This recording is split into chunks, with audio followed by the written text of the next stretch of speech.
పూజితే శంఖచక్రగదాహస్తే మహాలక్ష్మీ నమోస్తుతే. వరలక్ష్మి వ్రతం కదనొల్లా మబ్బుల్నే గుడికి పోయినా అమ్మవారికి పూజలు చేసిన ఇగో మళ్ళీ మిమ్మల్ని కలిసేదందుకు వచ్చిన పారి మరి ఇక అర్ధ గంట సేపు పురుసాదిగా కూర్చొని ముచ్చట్లు చెప్పుకుందాం. ధూమ్ధాం ముచ్చట powered by the sleep company. ఇక ముచ్చట్లు షురు. మోసం అంటే ఎట్లుంటది? మోసం అంటే same to same Revanth sir లెక్కనే ఉంటది. ఇగో గిట్లనే అంటుర్రులా మన తెలంగాణలో ఉన్న రైతులు. ఆరే నిజం అంటే మళ్ళీ నేనే కావలసుకొని అంటున్నానేరు ఈ చేయిపాటోళ్ళు. మోసం ఒకటే కాదు, దగా అన్నా దోకా అన్నా నమ్మిచ్చినట్టెట్ట ముంచుడన్నా ఇవన్నీ చెయ్యిపాటికి మారుపేర్లట. ఏ ఊరికివో గిట్లనైనా పడుతున్నాయి మాటలు. ఎందుకో మీకు కూడా ఈ పాటికి అర్థమై ఉంటుంది. కన్ఫ్యూజన్ లేకుండా చెప్పాలి కాబట్టి రేవంత్ సార్ గంత పెద్ద పేరు ఎట్లా సంపాదించుకున్నాడో అందరికీ తెలియాలి కాబట్టి టీవీ సౌండ్ జర ఎక్కువ పెట్టుకొని మరి చూడాలి పారి అన్నట్టు. రుణమాఫీ చేసినాం అంటుండు కదా మన సీఎం రేవంత్ సారు. ఇగో మన రైతులు ఉన్నారు, డైరెక్ట్ వాళ్ళని అడుగుదాం. మల్లేష్ తాత, ఏ పాట మాఫ్ అయినాయి? ఎన్ని పైసలు? నేను తీసుకునే 1,60,000 నాకు రుణమాఫీ అయితే పడలేదు. రేషన్ కార్డు కావాలి, అవి కావాలి, ఇవి కావాలి అన్నట్టు. ఇప్పుడు ఈ పైసలు పడలేదు, నడిపిస్తారు, ఎన్ని పడతాయి ఏం కాదు, ఇక పడతాయి అగ పడతాయి. 14 తారీఖు 8 తారీఖు 6 తారీఖు అంటారు, అవి పడతలేవు వస్తలేవు పోతలేవు. గ్రామీణ బ్యాంకులో ఇంతకుముందు క్రాప్ లోన్ తీసుకున్నాం. 2018లో మాఫ్ వచ్చింది, ఈసారి రాలేదు. ఇంకా అప్పుడు 25,000 ఇచ్చాడు, అది మాఫ్ అయిపోయినాయి. కానీ ఇప్పుడు మళ్ళా మాఫ్ అనేది ఇంకా రాలేదు ఇప్పటిదాకా. ఆగనాట సరే, ఒక్కరికంటే ఏదో బై మిస్టేకులో కాలేదనుకుందాం. గీత అతను అడుగుదాం. పెద్ద మనిషి, రుణాలంట మాఫ్ అయినాయా? రేవంత్ సార్ చెప్తుండు మాఫ్ చేసినా అని. 35 సంవత్సరాల నుంచి లోన్ తీసుకుంటున్నాం ఇక్కడ. అప్పటి నుంచి ఇప్పటిదాకా ఎప్పుడు మాఫీ అయ్యకుండానే అయింది. ఈ రేవంత్ రెడ్డి వచ్చినాకనే మా రుణమాఫీ బంద్ అయింది. ఇంతకుముందు మీటింగ్ల ఈడ పెద్ద సభల పానీనకలు ఇస్తాం, మీకు అన్నీ చేస్తాం, అన్ని రకాలు ఇస్తామని చెప్పి మాట్లాడిండు. ఇప్పుడు మా రుణాలు అయితే మాకు మాఫీ చేస్తలేడు. మేము దాదాపుగా 70-80 సంవత్సరాలుగా చేను కాస్తూ చేసుకుంటున్నాము. అవి పీపీ ల్యాండ్. అప్పుడు 2012-18 వరకు మాకు పానీలు ఇచ్చారు, లోన్లు ఇచ్చారు. కేసీఆర్ కూడా మాఫీ చేశారు. ఇప్పుడైతే మాఫీ చేయడం లేదు, మాకు పానీలు ఇవ్వడం లేదు. బ్యాంకు పోతే పానీలు మీకు లేవంటున్నాడు, మాఫీ కాలేదు మీ రుణమాఫీ అంటున్నాడు. ఇప్పుడు యోగి అక్క ఏం చెప్తుందో కూడా నూరి. నాది 88,000 రుణమాఫీ ఉండే, కానీ పర్లేదు. ఫస్ట్ దఫా వల్లే, సెకండ్ దఫా వల్లే, థర్డ్ దఫాలో కూడా వల్లేదు. అన్ని ఆఫీసుల చుట్టూ తిరిగాం, ఇంకనైతే రాలేదు. అది ఎప్పుడు వస్తుందో కూడా తెలియదు నాకు. వీళ్ళు వాళ్ళని కాదు, ఇట్లా ఏ ఊరికి పో గిదే కథ. రైతులది గిదే కోస. మాటలు కోటలు దాడతాయి, చేతలు గల్మదాటే అంటారు చూడు. అగో మన చేయి పాట కథ గట్లనే ఉన్నది అంటారు. లేకుంటే ఏందోలా అసలు పంట రుణమాఫీ అంటేనే పెద్ద బోగస్ లెక్క కొడుతుంది. ఓట్లప్పుడు ఒక మాట, ఓట్లు ఒడిచినాక ఒక మాట, ఇప్పుడు ఇంకో మాట. గిదా కథ. 15 ఆగస్టు నాడు రైతులకు రుణాలని మాఫ్ చేసినా అని పండుగ చేసుకునే కదా. కానీ సగంలో సగం మందికి కూడా మాఫీ కాలే. అసలు జనాలకు బాగా మతిమరపు ఉంటది కావచ్చని చేయి పాటోళ్ళు అనుకుంటారు కావచ్చు. అందుకే ఒడ్డెక్కేదాకా ఓడమాలన్నా, ఒడ్డెక్కినాక బోడమాలన్న లెక్క మాటలు మారుస్తురు. ఫస్ట్ అసెంబ్లీ ఓట్లప్పుడు మన రేవంత్ సార్ రైతుల రుణాల మాఫీ మీద ఎంత ముద్దుగా చెప్పిండోలా యాదుకున్నదా? అగో యాద్ చేసుకోరి. ఇవాళ రుణమాఫీ చేసిన వాళ్ళందరికీ నేను విజ్ఞప్తి చేస్తున్నాను. ఎంబడే బ్యాంకు పోయి 2 లక్షలు తెచ్చుకోండి. డిసెంబర్ 9 నాడు నేను రాగానే మాఫీ చేస్తా. ఇవాళ చంద్రశేఖరరావు ఏమనుకుంటున్నా అంటే రుణమాఫీ చేసిన ఓట్లు నాకు పడతాయని. నేనేం చెప్తున్నా అంటే రుణమాఫీ అయిన వాళ్ళందరూ ఎంబడే పోయి మళ్ళీ 2 లక్షల రుణం తెచ్చుకోరి. డిసెంబర్ 9 నాడు నేను అవి మాఫీ చేస్తా. కాబట్టి రైతులందరికీ నేను విజ్ఞప్తి చేస్తున్నా, ఎంబడే పోయి బ్యాంకుకు పోయి లోన్లు తెచ్చుకోరి. వచ్చిన ఎంబడే నేను రుణమాఫీ చేస్తా. సరే, మరి అధికారంలోకి వచ్చిర్రు, రేవంత్ సారే సీఎం కుర్చీలో కూర్చున్నాడు. మరి వచ్చినాక రుణాలు మాఫీ ఏమాయేశారు అంటే ఏమన్నాడు? రైతులు తీసుకున్న రుణాలను 2 లక్షల రూపాయల వరకు మాఫీ చేయాలని మా మంత్రివర్గంలో మేము నిర్ణయం తీసుకున్నాము.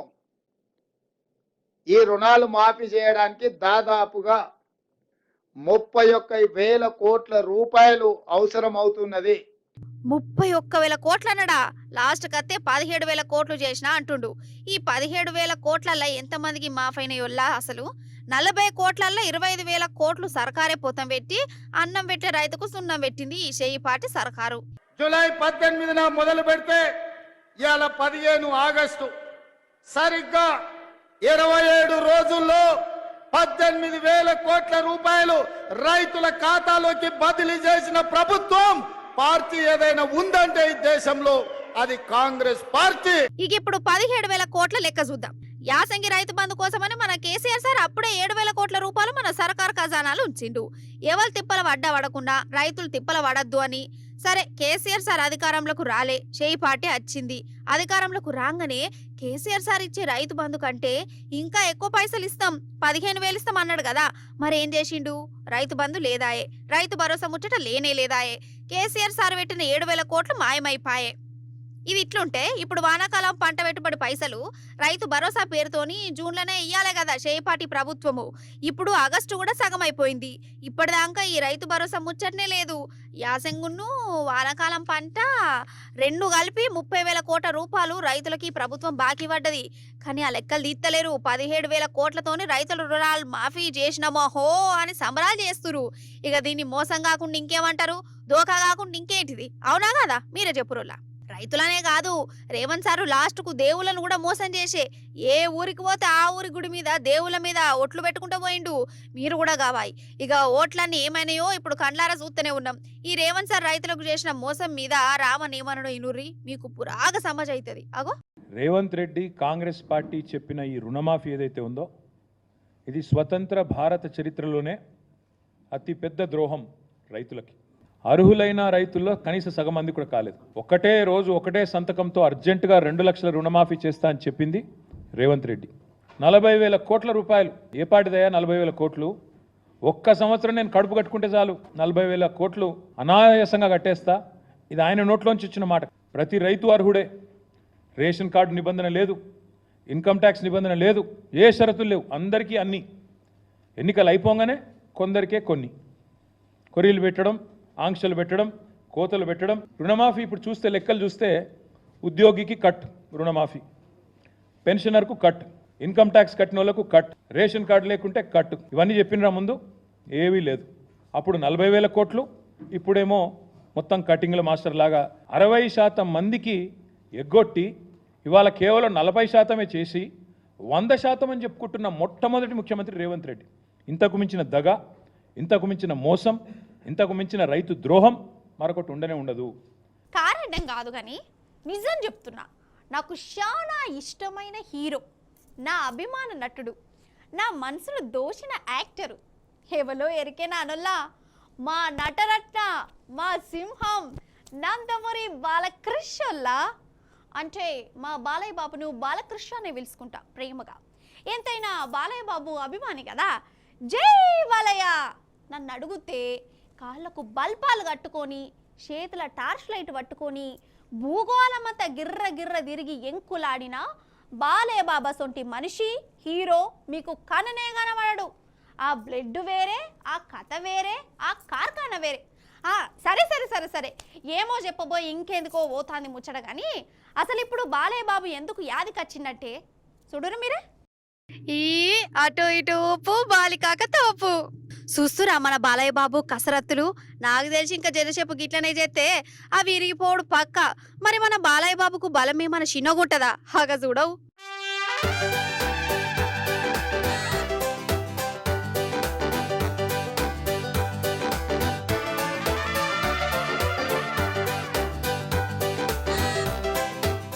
కానీ ఏ మాట కామాటెనుల్లా మన బాలయ్య బాబు క్రాఫ్, ఆ క్రాఫ్ మీద కండ్లద్దాలు, అసలు ఏమన్నా స్టైలా.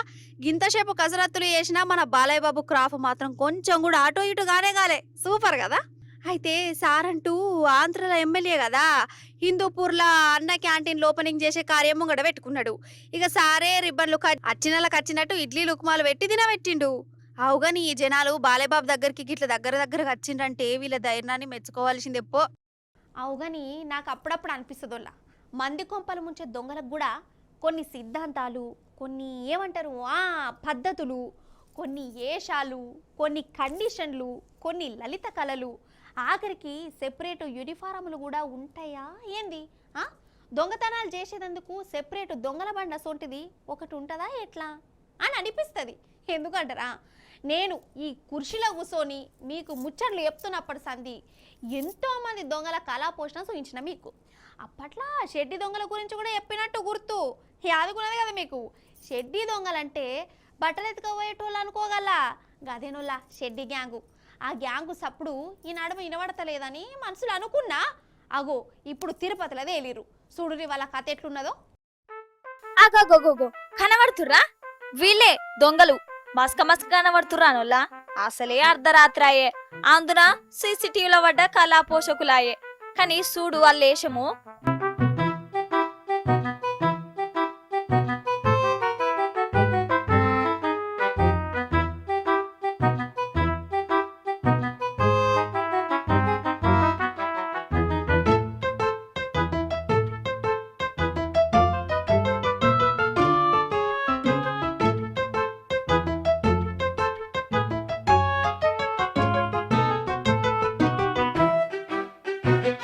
ఆ దొంగలకు సపరేట్ డ్రెస్ కోడ్ ఉన్నట్టున్నది. బనీను షెడ్డీలు వేసుకొని రంగంలోకి దిగుతారు. హైదరాబాద్ లో బాగా తిరిగేది కదా. ఇక ఇప్పుడు తిరుపతికి ట్రాన్స్ఫర్ చేసుకున్నట్టున్నది. అగు చూడు గోడలు దుంకి ఇంట్లోకి ఎట్లా పోతుర్రో. ఇంట్లోన్న పైసలు నగలు సామాన్ అంతా పొతం చేసి ఎంకన్న సామికి మొక్కుకొని అవతల పడ్డారట. వాళ్ళ దౌడలు దగ్గర పడ.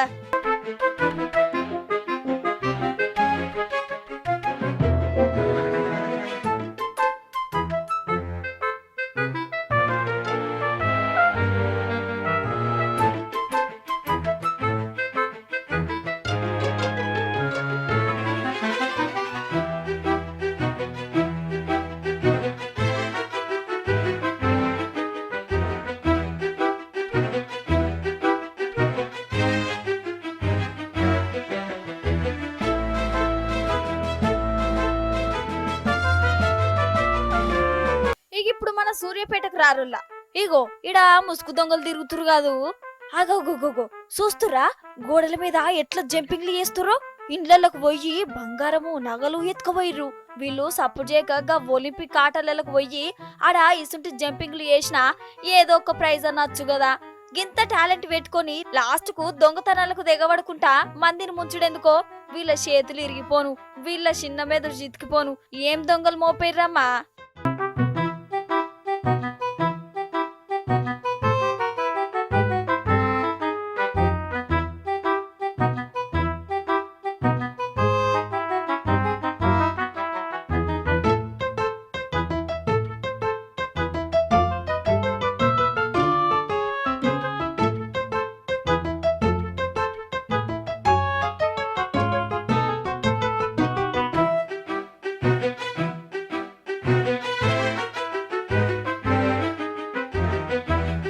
పొద్దుగాల 9:15కో ఏమో అట్లా భుయ్ భుయ్ భుయ్ అనుకుంటా రాకెట్ పోయింది కాదు. రాకెట్ మొగిలి మీదికి.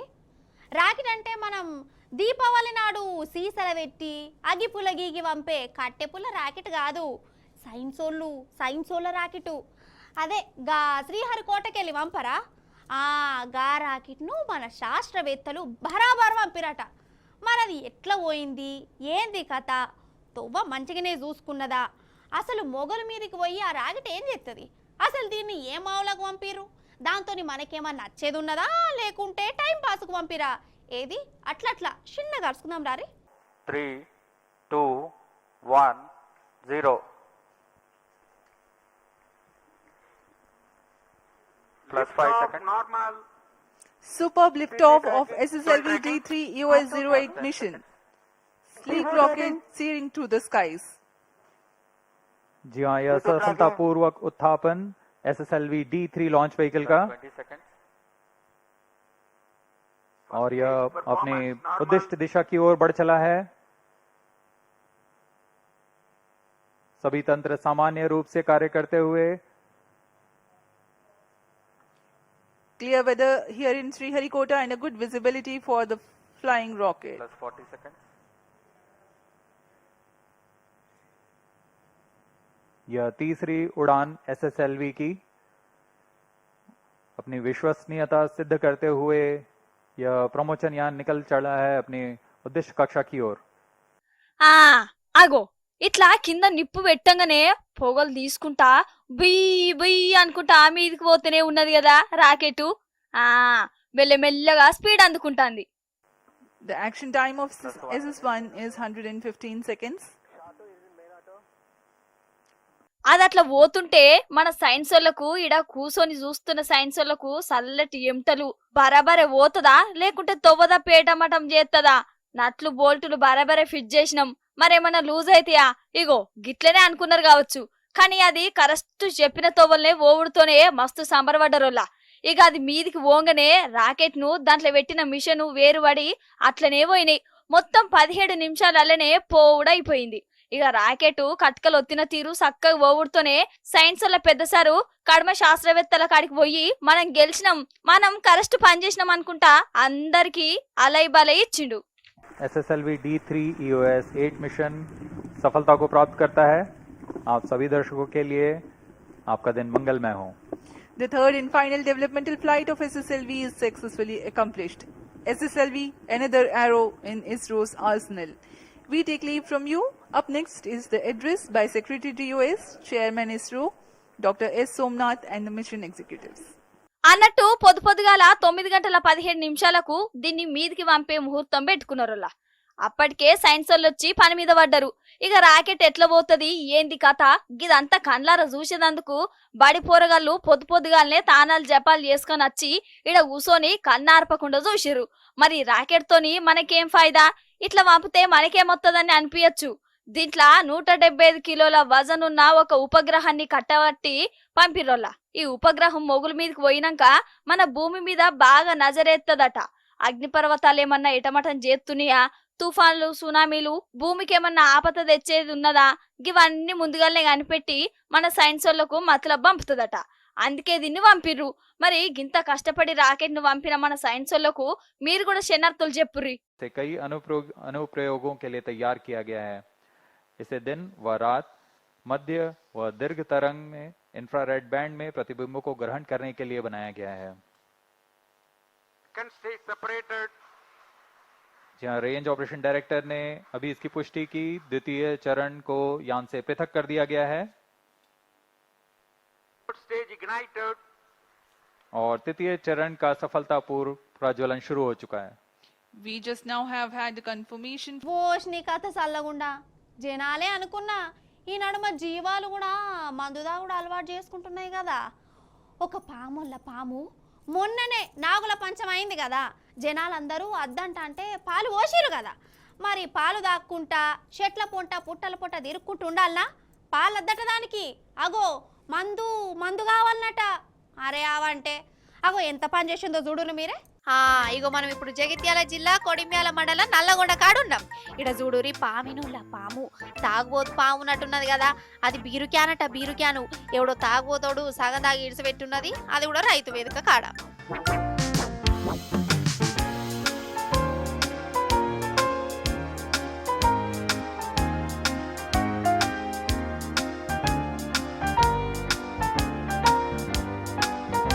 ఇక బీరు వాసని పాము ఎట్లా కనబట్టిందో ఏం పాడు, రయ్య రయ్య వచ్చింది అంటే తలకాయ పెట్టింది. మరి బీరు దాని కడుపులకు పోయిందో పోలేదో మనకు తెలియదు, కానీ దాని తలకాయ మాత్రం అని ఇరకపోయింది.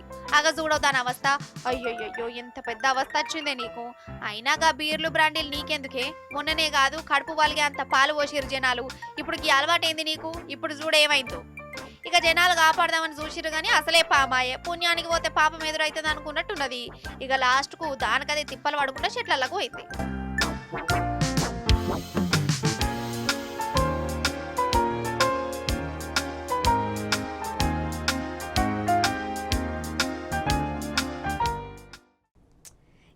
ఏంది సప్పు చేయగా ఇక నా ఫోన్లోకి వెళ్ళి ఆ ఇన్స్టాగ్రామ్ అన్న డిలీట్ చేసి వాడెత్తా ఒక చిత్తం అవుతుంది.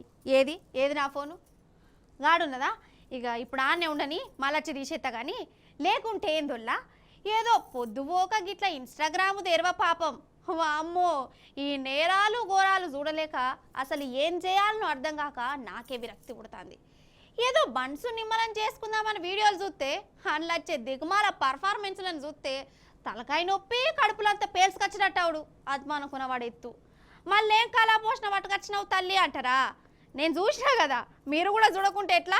చూడుర్రి తరించుర్రి, నేను కన్ను మూసుకుంటా. కానీ నేనేం మాట్లాడా, మీరు చూడుర్రిగా గంతే.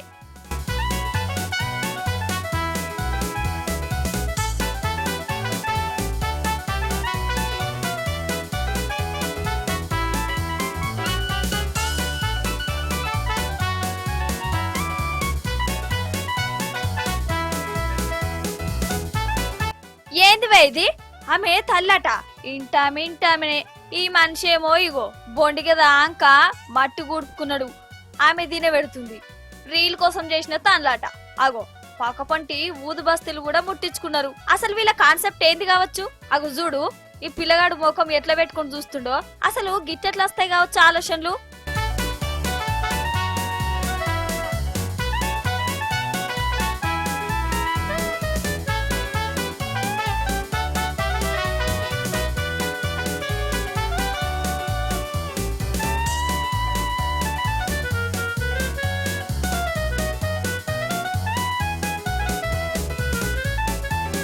అసలు ఈ రీళ్ల మీద నేను అప్పుడప్పుడు ఎందుకు చెప్తా అంటే ఈ పర్ఫార్మెన్స్లు పెద్ద మోసం చేస్తాయల్లా వీడియోలలో పడిపోయి పురాగా సోయి లేకుండా ఇతుర్రు అంతేందుకు నిన్ననో మొన్ననో ఒక బుజ్జవ్వ గిట్లనే మేడ మీద రీల్స్ వేసుకుంటా లటుక్కున కింద పడిపోయింది పాపం జీవిడ్చిందట ఎందుకొచ్చిన తిప్పలు చెప్పు ఫేమస్ అయిదామనుకుంటే డైరెక్ట్ పైకే పోతుర్రు వీళ్ళనే కాదల్లా గాషారం మంచిగా లేక ఇన్స్టాగ్రామ్ తెరవ పాపం ఒక్కొక్కరి పర్ఫార్మెన్స్ చూస్తానైతే వామ్మో అసలు ఎందుకన్నా ఫోన్ కొంటిర్రా అనిపిస్తుందల్లా కాదల్లా వీడియోలు తీసుకుంటారా తీసుకొని మంచిదే తప్పేం కాదు ఇంకా మన గురించి నలుగురికి తెలుస్తుంది అంతేగాని పురాగా అందులోనే మునిగిపోయి ఎన్కేమున్నది ముంగటేమైతుంది మనం ఏడున్నాం మనం ఏం చేస్తున్నాం గీంత సొయ్యి లేకుంటే ఎట్లా అవునో కాదా మీరే చెప్పుర్రులా